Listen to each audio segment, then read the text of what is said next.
오늘 이 시간 우리에게 주신 하나님의 말씀은 시편 104편 10절부터 23절까지 말씀입니다.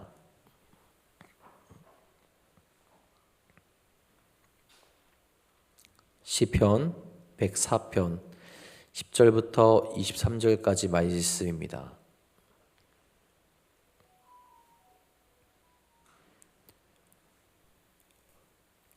오늘 이 시간 우리에게 주신 하나님의 말씀 다 같이 한 목소리로 받들어 읽도록 하겠습니다. 여호와께서 샘을 골짜기에서 솟아나게 하시고 산 사이에 흐르게 하사 각종 들짐승에게 마시게 하시니 들나귀들도 해갈하며 공중의 새들도 그 가에서 깃들이며 나뭇가지 사이에서 지저귀는도다. 그가 그의 누각에서부터 산에 물을 부어주시니 주께서 하시는 일이 결실이 땅을 만족시켜 주는도다. 그가 가축을 위한 풀과 사람을 위한 채소를 자라게 하시며 땅에서 먹을 것을 나게 하셔서 사람의 마음을 기쁘게 하는 포도주와 사람의 얼굴을 윤탁하게 하는 기름과 사람의 마음을 힘있게 하는 양식을 주셨도다. 여호와의 나무에는 물이 흡족하며 곧 그가 심으신 레바논 백향목들이로다. 새들이 그 속에 깃들이며 학은 잣나무로 집을 삼는도다. 높은 산들은 산양을 위함이요 바위는 너구리의 피난 초로다. 여호와께서 달로 절기를 정하심이요 해는 그 지는 때를 알도다. 주께서 흑암을 지어 밤이 되게 하시니 살림의 모든 짐승이 기어 나오나이다. 젊은 사자들은 그들의 먹이를 쫓아 부르짖으며 그들의 먹이를 하나님께 구하다가 해가 돋으면 물러가서 그들의 굴 속에 눕고 사람은 나와서 일하며 저녁까지 수고하는도다. 아멘. 오늘도 우리를 돌보시고 감싸주시는 하나님께 나아가 하나님의 은혜를 경험하는 귀하고 복된 하루 되시기를 간절히 소망합니다. 우리는 매일 바쁘게 살아가면서 그리고 콘크리트 벽과 스마트폰 화면에 둘러싸여서 중요한 것을 종종 잊게 되는 경우들이 있습니다. 우리가 숨쉬는 공기, 마시는 물, 그리고 우리의 곁에 모든 생명이 우연의 산물이 아니라는 사실을 잊게 되죠. 은혜라는 찬양의 가사에 이렇게 고백합니다. 내가 누려왔던 모든 것들이, 내가 지나왔던 모든 시간이, 내가 걸어왔던 모든 순간이 당연한 것 아니라 은혜였어. 우리가 당연하다 생각하는 것이 당연한 것이 아니라 하나님께서 우리에게 주신, 하나님께서 우리에게 베푸신 은혜라는 겁니다. 우리가 이런 하나님의 은혜를 너무나 당연하게 생각하고 쉽게 잊고 있지는 않습니까? 당연하게 생각하며 불평과 불만으로 나아가는 삶이 우리 가운데 더 많지는 않습니까? 하나님의 일하심과 우리를 향한 놀라운 은혜를 기억하며 나아가는, 또 그것을 바라보며 감사할 수 있는, 또한 찬양할 수 있는 우리가 되기를 간절히 소망합니다. 어제 읽었던 시편에서 빛과 어둠을 창조하시고 땅의 기초를 세우신 그 사실을 찬양했습니다. 오늘 우리가 읽은 시편에서는 마치 한 편의 아름다운 다큐멘터리처럼 온 세상의 생태계를 직접 경영하시고 돌보시는 하나님의 세밀한 손길을 찬양하고 있죠. 오늘 말씀을 통해서 하나님의 그 사랑과 하나님의 그 섭리가 우리 삶 속에 어떻게 흐르는지를 온전히 바라볼 수 있게 만들죠. 먼저 하나님은 생명의 근원을 여시며 갈증을 해소시켜 주십니다. 10절 12절 이렇게 말하죠. 여호와께서 샘을 골짜기에서 솟아나게 하시고 산 사이에 흐르게 하사 각종 들짐승에게 마시게 하시니 들나귀들도 해갈하며 공중의 새들도 그 가에서 깃들이며 나뭇가지 사이에서 지저귀는도다. 아멘. 시인은 식물 생장의 필수 조건인 물을 하나님께서 통제하여 주신다는 것을 강조하죠. 하나님께서 골짜기 내부에서부터 샘물을 강하게 밖으로 나가게 만들어 주십니다. 그러한 샘물과 산중이나 골짜기에 흐르는 셀 수 없는 많은 물들이 사람과 동식물들에게 제공되며 또한 눈으로 볼 수 없는 미생물들에 이르기까지 살아갈 수 있는 그 근원을 제공해 주신다라는 거예요. 하나님께서 당신이 지으신 만물에 대해 하나님의 섬세하신 그 돌보심과 자애로우심을 나타내는 장면을 등장시키는 겁니다. 그것을 누리는 대상은 무엇입니까? 이 샘물은 들짐승과 들나귀 그리고 공중의 새들을 위한 것이다 라고 그렇게 이야기를 하죠. 하나님께서는 인간의 눈에 잘 띄지 않는 거친 광야의 들짐승까지도 잊지 않으시고 계시다라는 거죠. 그 모든 것이 하나님의 다스림과 그 모든 것이 하나님의 은혜 가운데 살아가게 된다라는 것을 찬양하죠. 그들의 갈증을 해소해 주시는 분이 바로 우리의 하나님이시라는 겁니다. 그러니까 인간에서부터 자그마한 동물까지도 하나님의 다스림, 하나님의 은혜, 하나님의 주권 가운데 있다라는 거죠. 앞선 5절에서 9절까지 내용에서 하나님께서 궁창 아래의 물, 즉 온 땅을 뒤덮고 산들 위에까지 차 있던 물을 하나님께서 물러가게 하시며 그 물을 물러가게 하실 때 대양을 형성하게 하시고 호수를 형성하게 하시며 그것들의 경계를 제한하는 모습을 우리가 함께 봤습니다. 그런데 오늘 말씀에서는 하나님께서 동일한 물로 크고 작은 동물들에게 물을 공급하게 하시고 특히 하늘을 나는 새들이 깃들이고 목을 축이도록 하는 역사를 생생하게 고백하게 만들고 있죠. 하나님의 섬세하신 그 돌보심, 하나님의 그 은혜의 그 사랑을 생생하게 느끼도록 고백하고 있는 겁니다. 여러분, 이런 하나님을 기억하며 우리도 내 삶의 셈이 어디서부터 나는지를 깨달을 수 있어야 합니다. 때론 우리 인생에도 메마른 광야와 같은 시기가 찾아오죠. 목이 마르고 채울 수 없는 갈증이 시작되는 겁니다. 그러나 하나님은 우리가 모르는 골짜기 어딘가에 우리를 위한 그 샘물을 예비해 두셨고 우리로 마시게 하시며 우리로 그 은혜를 경험케 하신다라는 거예요. 우리를 죽도록 내버려 두지 않으시고 그 물가로 인도하시며 우리로 마시게 하시며 우리로 살아가실 수 있게 만드신다라는 겁니다. 마태복음 6장 26절에 이렇게 기록합니다. 공중의 새를 보라, 심지도 않고 거두지도 않고 창고에 모아들이지도 아니하되 너희 하늘 아버지께서 기르시나니 너희는 이것들보다 귀하지 아니하냐. 아멘. 공중의 새도 기르시는 하나님께서 그것들보다 더 귀하다고 하시는 우리를 돌보지 않으시겠냐라는 거죠. 그러니 우리가 하나님을 신뢰하며 우리에게 마르지 않는 샘물을 주시는 하나님을 의지할 수 있기를 간절히 소망합니다. 그렇게 생명의 근원을 주시며 갈증을 해결하시는 하나님이 또 무엇을 해 주십니까? 먹을 것과 쉼을 주시는 그 풍성함을 누리게 하십니다. 14절 15절이죠. 그가 가축을 위한 풀과 사람을 위한 채소를 자라게 하시며 땅에서 먹을 것이 나게 하셔서 사람의 마음을 기쁘게 하는 포도주와 사람의 얼굴을 윤택하게 하는 기름과 사람의 마음을 힘있게 하는 양식을 주셨도다. 아멘. 14, 15절에 언급된 가축을 위한 풀, 사람을 위한 채소, 땅에서 나는 식물, 사람의 마음을 기쁘게 하는 포도주, 사람의 얼굴을 윤택하게 하는 기름과 사람의 마음을 힘있게 하는 양식 모두가 하나님의 돌보심의 결과라는 거죠.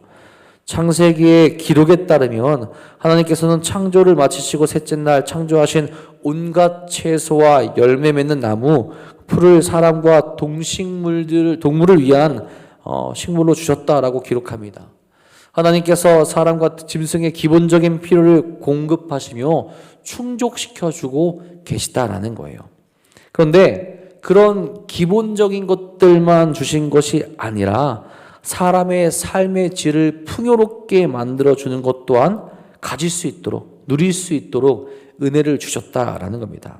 포도주와 기름과 양식 등이 그런 거라는 거죠. 사람을 기쁘게 하는 것으로 포도주를 이야기하는데 고대 근동의 문화에서 포도주는 음료수와 같은 용도로 사용되어졌습니다. 수고롭고 힘든 인생의 여정을 걸어야 하는 인간에게 하나님께서 주신 즐거움 중 하나로 소개되는 거죠. 하나님의 돌보심은 단순히 생존이 아니라 그것을 넘어서서 기쁨과 풍요를 포함하고 있다라는 겁니다. 가끔 저희 어머니가 이제 반찬을 보내주신다라고 연락이 올 때가 있어요. 저한테 물어보십니다. 무엇을 먹고 싶냐? 저는 이제 이것저것 제가 이제 못 해먹는 것들, 특히 이제 나물 종류들을 이야기를 합니다.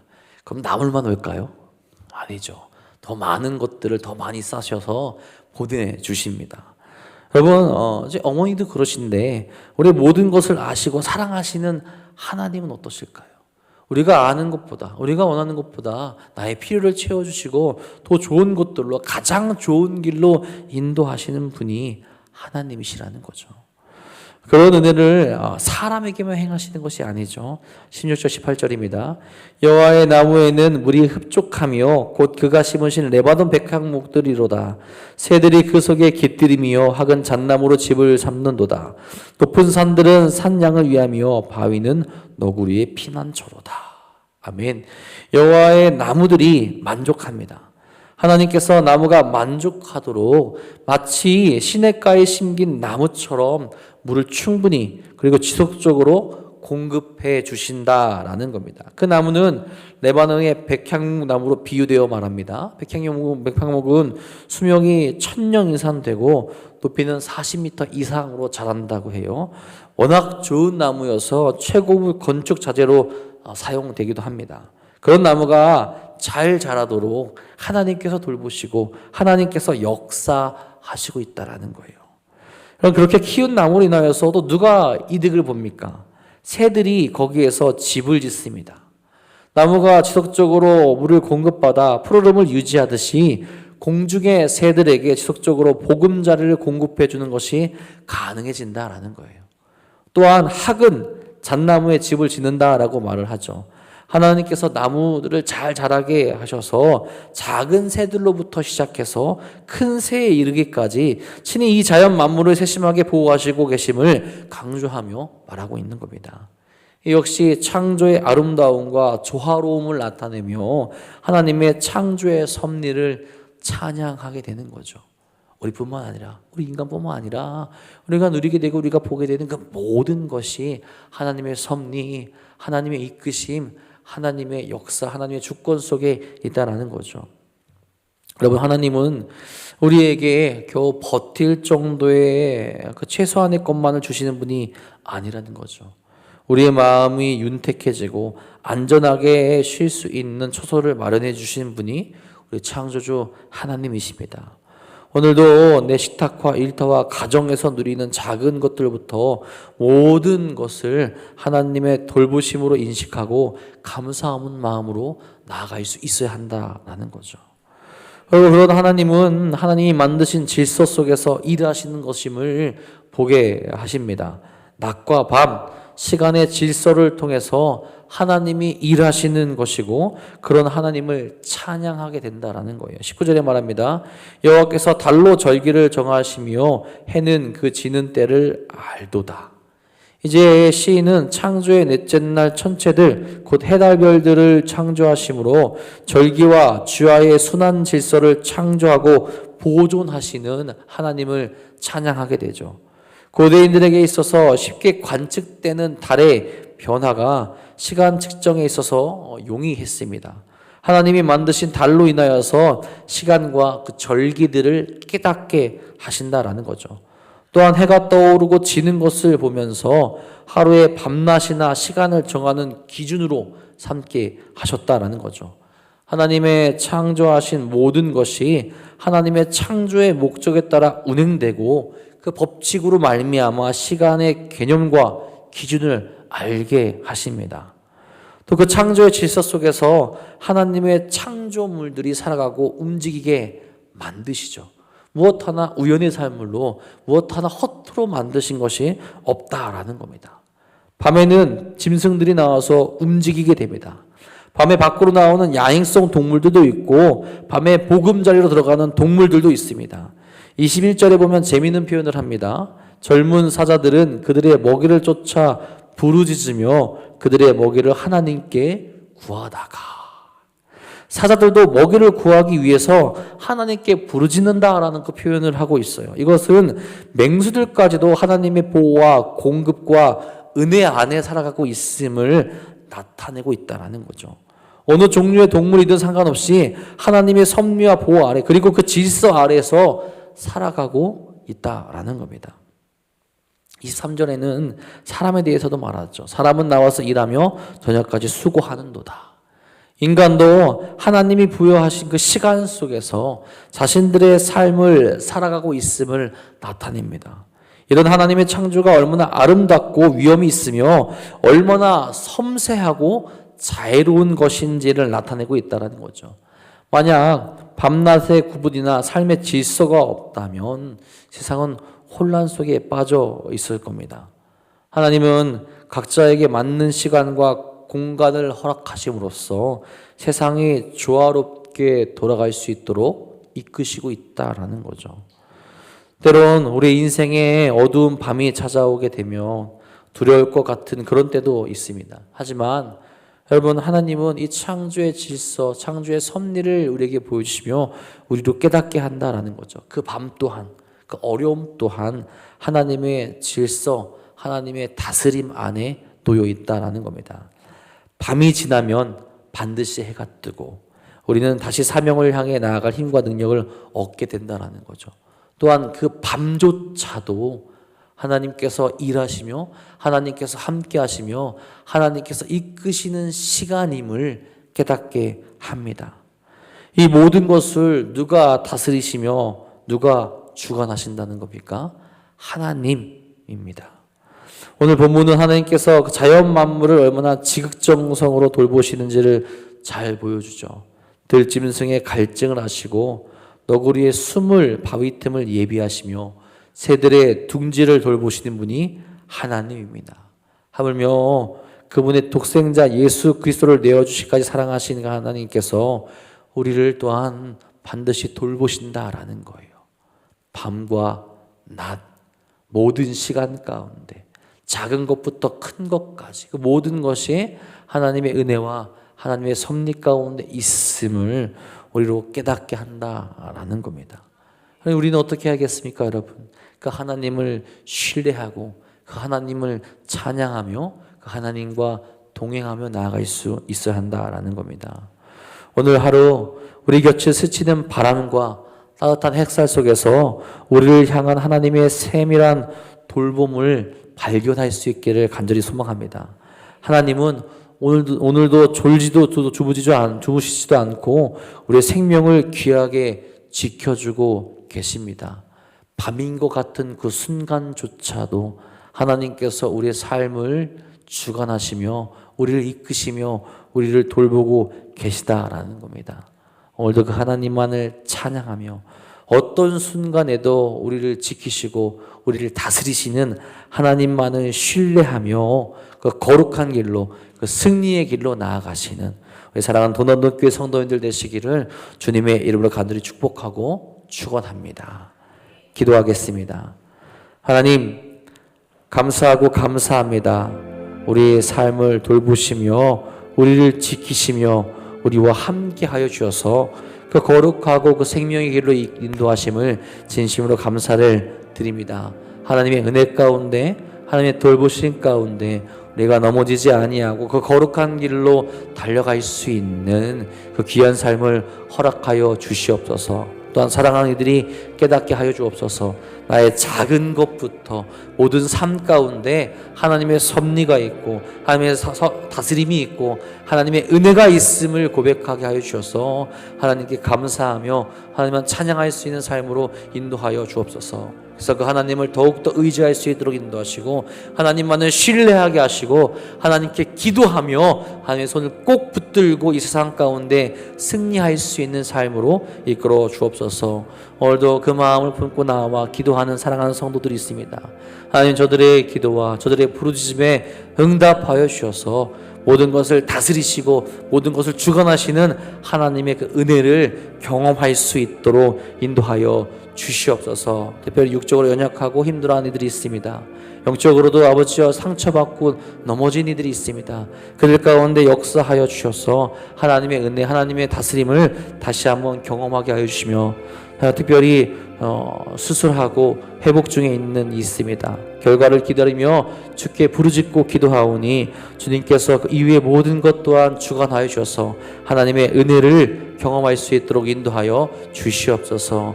오늘 하루도 주님께서 우리와 함께 하시며 그 거룩한 길로 이끄실 것 믿사오며 우리를 지키시고 우리를 보호하시는 우리 구주 예수 그리스도의 이름으로 감사하며 기도합니다. 아멘.